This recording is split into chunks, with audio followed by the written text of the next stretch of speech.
ఎట్లా పాత రోజుల్లో రాజుగారు ఏం ఆలోచిస్తాడు? నా రాజ్యము, నా ప్రజలు, నా ఇది. నా ప్రజలు బాగుపడాలి, నా ప్రజలు సంతోషంగా ఉండాలి.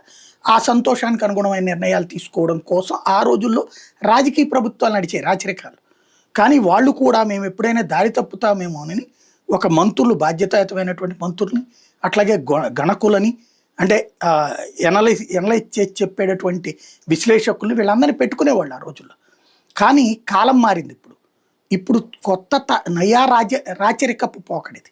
నయా రాచరికపు పోకడ. ఈ రాచరికపు పోకడ పరాకాష్ఠకి చేరి ఓపెన్గా ప్రభుత్వం ఈ మాట చెప్పాక పోలీసులు ఏ పని చేయాలన్నా రాజకీయ నిర్ణయం కోసం చూస్తున్నారు. ఇప్పుడు లిక్కర్ కుంభకోణం రాజకీయ ప్రభుత్వం ఏం చెప్తుంది, వాళ్ళు చెప్పినట్టు మార్చారు కేసు.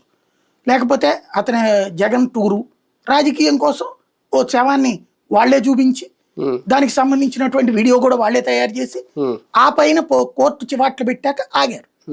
అట్లాగే లిక్కర్ కుంభకోణంలో చివాట్లు పెట్టాక బెయిల్ వచ్చి, అంటే ఏమవుతున్నది ఇక్కడ?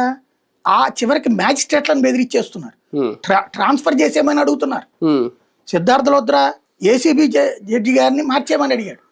ఎందుకంటే మేము వాళ్ళందరినీ బెయిల్ ఇవ్వద్దంటున్నాం, ఇచ్చేస్తున్నాడు ఆయన, పట్టించుకోవట్లేదు అన్నటువంటి. అంటే హైకోర్టు లాయర్ గారు చెప్పారు కాబట్టి మ్యాజిస్ట్రేట్ నోరు మూసుకుని ఇచ్చేయాలి అంతే. ఎందుకు? ఇది మా పొలిటికల్ గవర్నెన్స్ లో చెప్తున్నాం కాబట్టి.